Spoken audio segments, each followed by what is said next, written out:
Welcome to the channel, where today we are gonna start an epic adventure through Mark Herman's Churchill.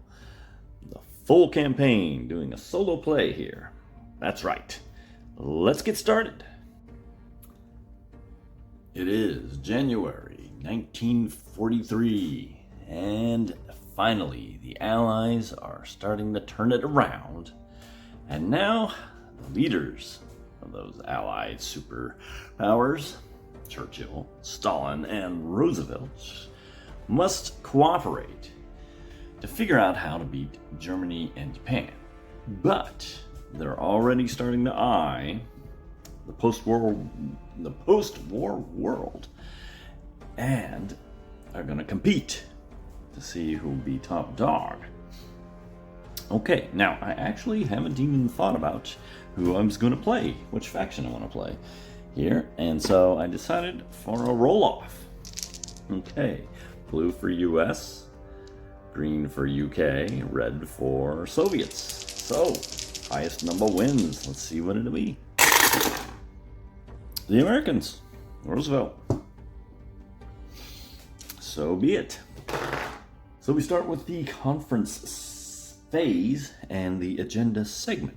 Now, this is all centered around the historical conferences that happened during World War II, where the big three would meet around a table, even with their staff, pretty big staff actually, and debate over these issues. And here's all the issues. We're going to fight over these. This will be the first conference here, and we are ready to turn over the card. Casablanca. Codename Symbol, January 1943. And a little note about this is the A card. There's three versions of every conference. So the first conference, Casablanca, will have three versions, and that's to improve the replay value of it. The A card, and I randomly mixed them up. And I just happened to get the A this time. And the A, according to Mark, is going to be close to the historical situation. And that's all this card does, is kind of set the historical situation for the conference and for the theaters. And so if you look at the first one, the colors match the powers. So that's UK, Russia, and US.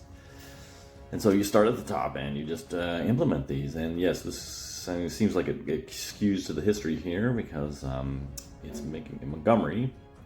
We must use a production offensive for the Mediterranean theater, which makes a lot of sense. The British were very much into chipping at the periphery of the Axis, whereas the Americans preferred the direct route. But this way prevailed in history. So the conference card is compelling the UK, Churchill, to use one of his productions in this Mediterranean theater. And we're just putting that there as a reminder to do that. Normally it doesn't actually go there, but we're just doing it from memory so I don't forget later. Yeah. Okay, so on to the next part of the card. We implement everything on this card. For the Soviets, battlecruiser Gneisenau damaged. Any of you who are the Atlantic Chase fans might recognize this.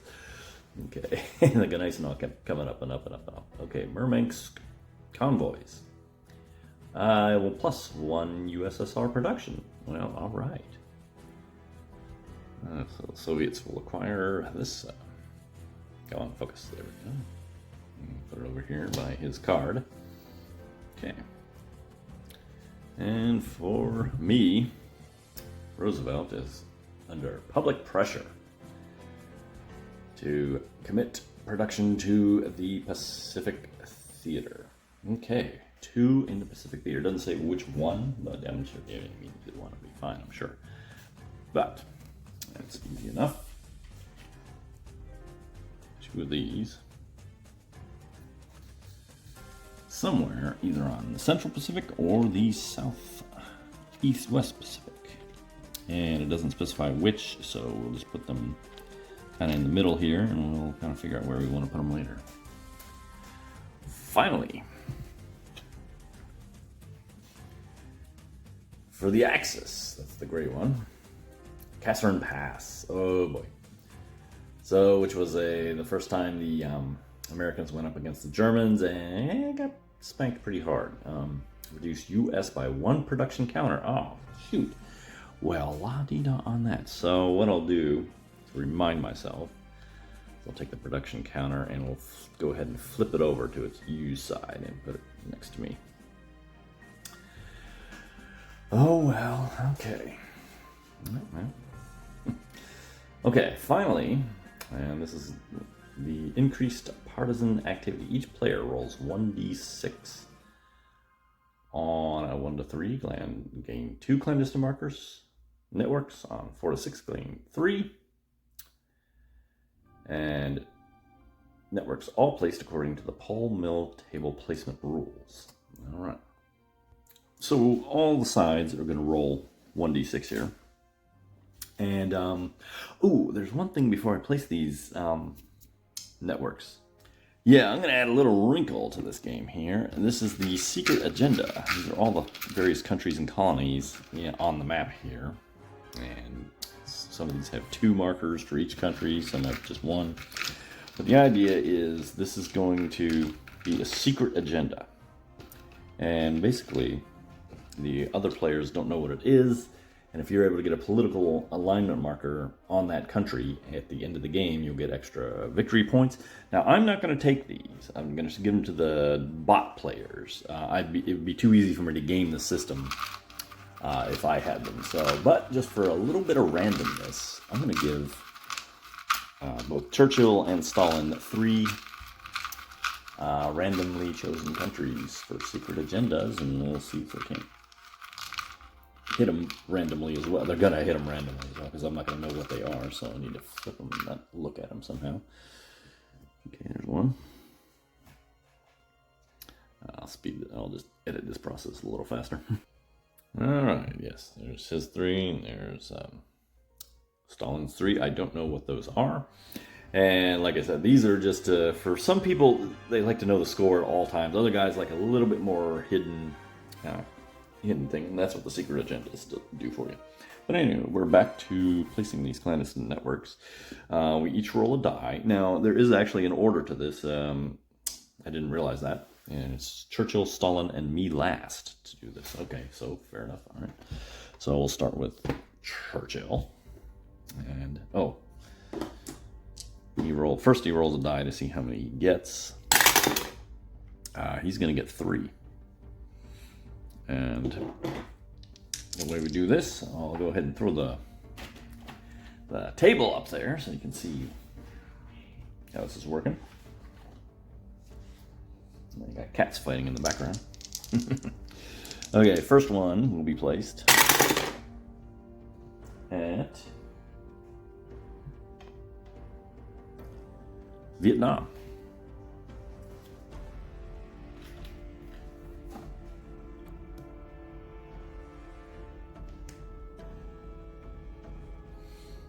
Second one gives us Greece, and I think that might be historical right there, by accident. All right, and finally, his last clandestine network goes to Poland. All right, right there. All right, now it is on to Stalin. We'll get his red dice going here. He's also going to get 3. Watch me roll. Yeah, okay. Anyway, his first one goes to Czechoslovakia, which is, where are you on this thing? Oh, over here on this side. That makes sense. That's where it is, isn't it? Oh, well. Whatever. I was away when we did geography. My nan died. Let's see. 4 and 4 is the next one. The Middle East.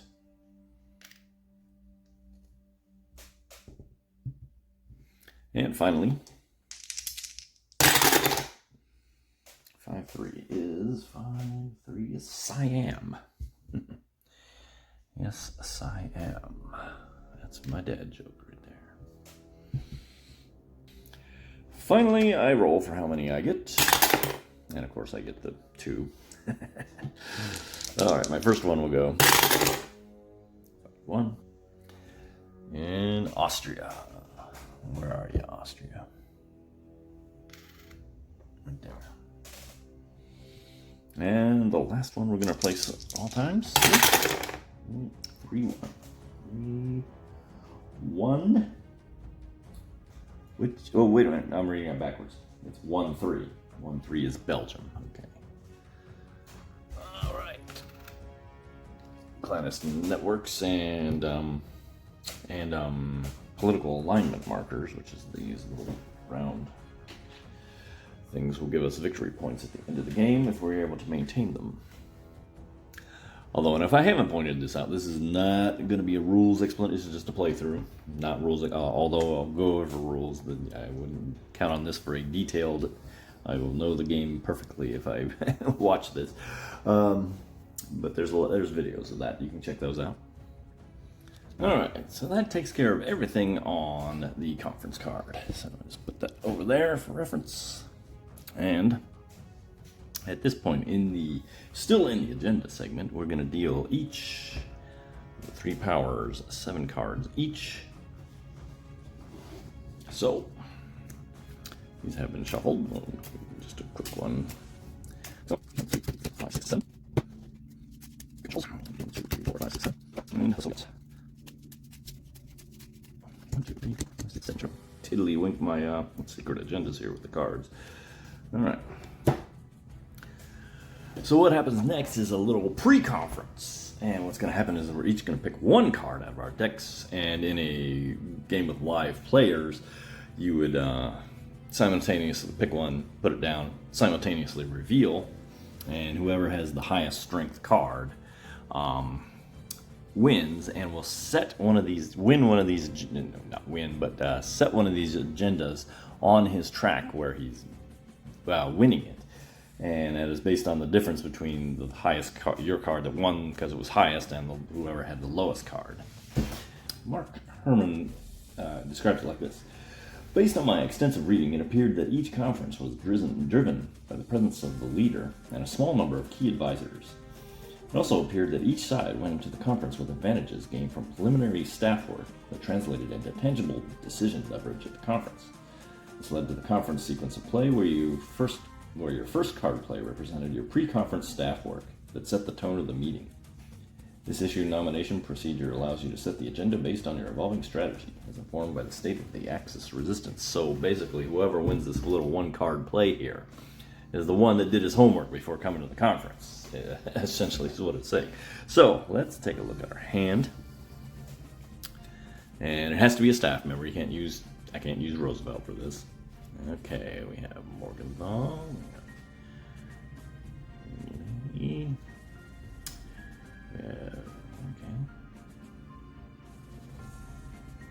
Chegg or Hoover, there he is.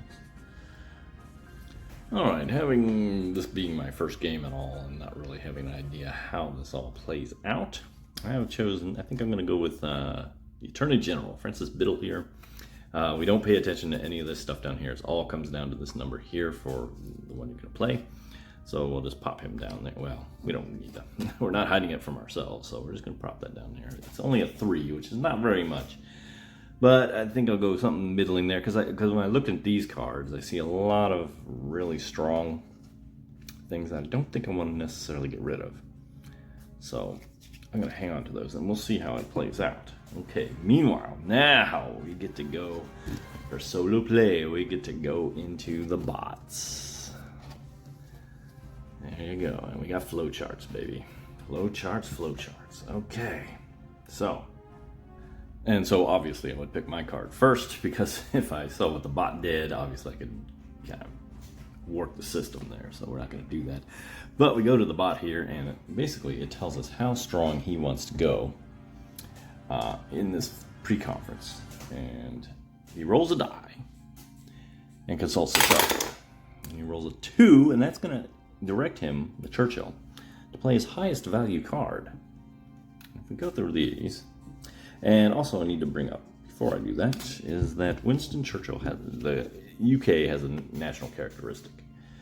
and that is Imperial staff played during the agenda segment has a +1 strength.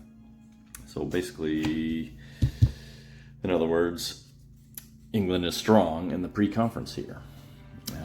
Alan Brooke could potentially be very strong, but that's a die roll. So I can't go, he wants me to do the highest value card, and that would be Anthony Eden. Okay, so I think that's what it's going to be. Let's stick that down there.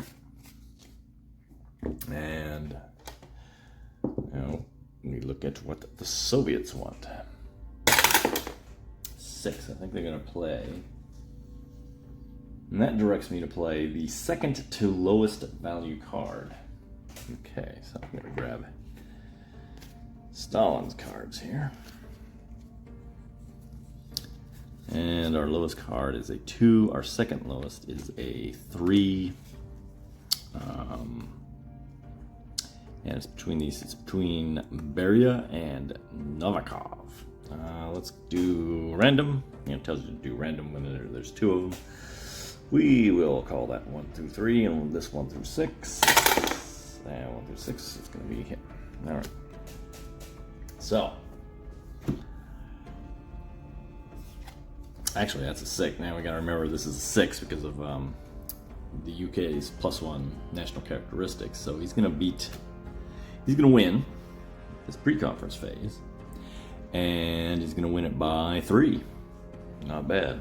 And so, having won this pre-agenda thing, the next thing you do is the bot directs you to do is find your highest value card, and if it's tied to an issue, and we see that it is not, then we pick the issue randomly among all these except for Second Front and USSR declares war on Japan.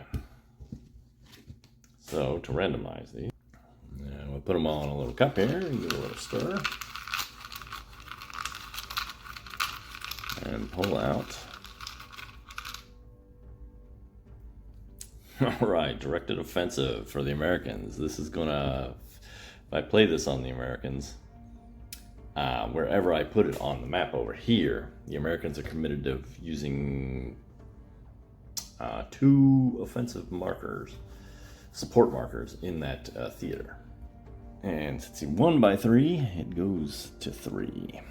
This issue, of course, is still debatable, but that is his agenda that he has picked.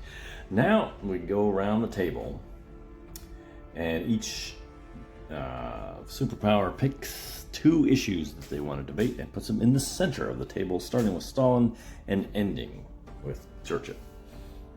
So Stalin, when we look at his hand, we see some 5s here, and you might be inclined to pick those.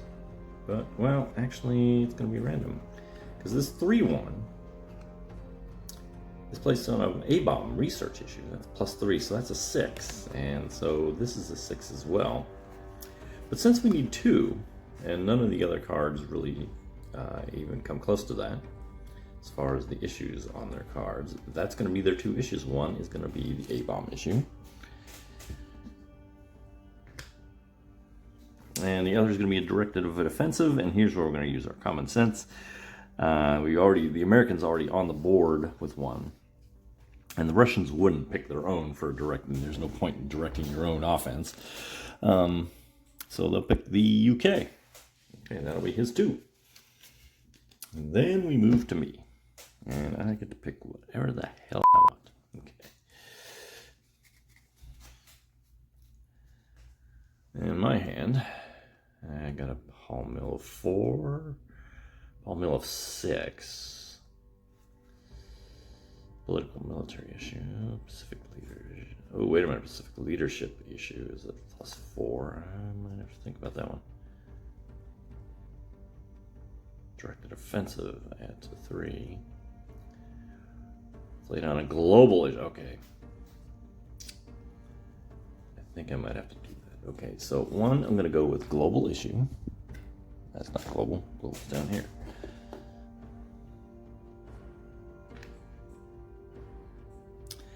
And finally, I think I will go with, even though I already have Pacific leadership, if I win that issue, I'll get bonus offensives. that is going to be my two choices. And then we're finally at the British. And the British are going to choose what? Interestingly enough, Churchill's hand has no issues that can be placed on the table. The UK is already out. Yeah, all these other ones have nothing to do with the issues. This directed offensive, UK or US, they're both out, so it can't be either one of those. So once again, UK is going to pick their issues randomly from the ones left. Two of them, in fact. First one is the US production. Okay, that's nice. Steeler production. And lastly, European theater leadership. Okay, that's reasonable. Okay, we have chosen all the issues that will be debated at this conference. So, when we come back next time, it will be the meetings segment where we debate all these issues and see who can win the most. Until then, thanks for watching.